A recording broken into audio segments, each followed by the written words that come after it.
C'est parti pour la doyenne. Liège-Bastogne-Liège se dispute ce dimanche en Belgique. Regardez, ce magnifique temps, ce n'a pas toujours été le cas par le passé. Le tenant du titre, Tadej Pogačar, n'est pas au départ, tout comme son compatriote slovène, Primož Roglič, vainqueur en 2020. Les deux coureurs sont non partants. Et regardez le parcours avec la haute levée, le col du Rosier, la côte de la Redoute et surtout la Roche au Faucon dans le final à moins de 15 km de l'arrivée à Liège. Le grand favori pourrait être Julian Alaphilippe, deuxième par le passé, qui avait levé les bras trop tôt en 2020 et qui est de nouveau au départ avec son maillot de champion du monde sur les épaules. L'échappée du jour, ils étaient 11 au début, dont 3 Français, Doubet, Ourselin et Armirail. On retrouve également Moniquet et Van Hoecke, les Belges de la Lotto Soudal. Et regardez, à 59 km 500, une énorme chute dans le peloton scindé en deux. Et dans le bas-côté à droite, là-bas contre l'arbre, Julian Alaphilippe, le champion du monde, est tombé. Regardez, ça tombe là, à gauche de l'image. Tom Pidcock, notamment, est à terre.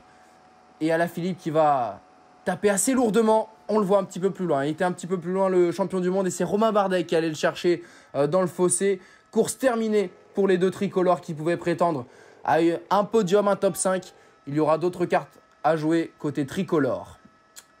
Les coureurs gênés dans la chute qui vont revenir. On voit Madouas, Guillaume Martin, le champion de Colombie, Sergio Higuita également. Alors qu'à l'avant, le groupe s'entend bien. Les 6 coureurs, dont 3 Français, comptent 2 minutes 30 d'avance. 2 minutes 30 d'avance, c'est assez peu. Alors que Mikel Landa, l'Espagnol de la Bahreïn Victorious, se présente en tête de peloton. On a vu la Bahreïn beaucoup travailler. C'est sans doute pour Dylan Teuns, vainqueur de la Flèche Wallonne mercredi. Et là, ça casse. Vent dans le dos, on le voit. Le maillot de Kevin Genietz, le luxembourgeois de la formation Groupama FDJ, avec Landa, avec Rémi Rocha, Rudy Mollard également. Et la formation Bahreïn Victorious qui bouge beaucoup. On est à 37 km de l'arrivée. Plus qu'1 minute 37 pour la tête de course. Et on approche de la côte de la Redoute. Là voilà, avec marqué Phil partout. C'est la dernière édition pour Philippe Gilbert, vainqueur de cette doyenne il y a quelques années. Bruno Armirail qui s'est isolé et porté par la foule. Bruno Armirail qui en a des frissons et qui va se porter seul à l'avant. Alors qu'ici, à 29 km de l'arrivée, Remco Evenepoel accélère. Le jeune prodige belge, défait de son leader, de son co-leader Julian Alaphilippe, qui va porter une estocade. 28 km 800 de l'arrivée, c'est assez loin. C'est assez rare de voir sur la doyenne une telle attaque. Jakob Fuglsang qui va essayer d'y aller. Et là, on bascule au sommet. Remco Evenepoel, les mains en bas, qui va reprendre Paul Ourselin de l'échappée matinale. Voilà, Remco Evenepoel est parti dans un contre-la-montre individuel. Lui, le vainqueur de la Classica San Sebastian. Regardez, il reprend Armirail comme s'il n'était pas dans la même course. Et pourtant, le Français de Bagnères de Bigorre, qui est un très bon rouleur également, certes échappé depuis très tôt. Mais ça doit faire bizarre de voir Remco Evenepoel revenir comme ça. À l'arrière, Matej Moric qui collabore pour la formation Bahreïn Victorious avec la Movistar. Et puis au pied de la Roche au Faucon, à 15 km de l'arrivée, Armirail ne peut plus suivre Remco Evenepoel. Le Belge s'envole, 22 ans. Il est en route pour aller chercher une victoire de prestige, un monument. Le peloton est à 34 secondes. Ce n'est pas fait encore, mais Evenepoel a un très beau coup de pédale, même dans les passages à 15%. Dossard 13 dans le dos. Lui qui aurait pu être superstitieux, le mettre à l'envers. Eh bien non, pas de chance, pas de malchance pour Remco Evenepoel. Alors que derrière ça bouge, Dylan Teuns.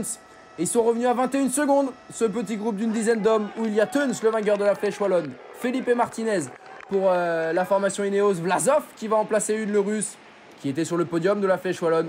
Ce petit groupe qui a distancé d'ailleurs Wout van Aert, le champion de Belgique, qui disputait pour la première fois à Liège-Bastogne-Liège. Remco Evenepoel qui va tout donner et qui le sait, à moins de 3 km de l'arrivée. Il a quasiment en course gagnée. Attention tout de même, reste sur le vélo Remco. 33 secondes de retard pour Vlasov, 50 secondes pour le groupe de contre. Les téléphones sont sortis, les Belges vont pouvoir saluer et savourer ce triomphe belge. Remco Evenepoel s'impose et vient sauver la saison des classiques de la Quick Step Alpha Vinyl. Victoire pour Remco Evenepoel et le sprint pour la deuxième place au sein de ce groupe de 13 coureurs avec Wout van Aert, le champion de Belgique. Quinten Hermans, un autre Belge qui va aller faire deuxième. La deuxième place pour Hermans et derrière ils sont 3 sur la même ligne entre les deux Colombiens, Felipe Martinez et Sergio Higuita, ainsi que Wout van Aert. On va voir au classement, mais tout ça c'est bien loin derrière. Remco Evenepoel, plus de 45 secondes de retard. Evenepoel a fait un numéro aujourd'hui. À 22 ans seulement, c'est beau à voir. Quinten Hermans c'est deuxième, Wout van Aert troisième. C'est un triplé belge aujourd'hui sur Liège-Bastogne-Liège. Daniel Felipe Martinez et Sergio Higuita dans le top 5. Dylan Teuns est sixième devant Alejandro Valverde côté français. On saluera la très bonne performance de Bruno Armirail, 16e après son échappée. Warren Barguil termine juste devant lui, 15e. Rudy Mollard, Quentin Paché sont 18e et 20e. Alexis Villermo, lui, prend la 21e place. Benoît Cosnefroy un petit peu plus loin, 24e. Une grosse pensée forcément pour Julien Alaphilippe, tombé en cours de Liège-Bastogne-Liège et qui, on l'espère, ira très vite mieux et que l'on retrouvera avec son maillot de champion du monde.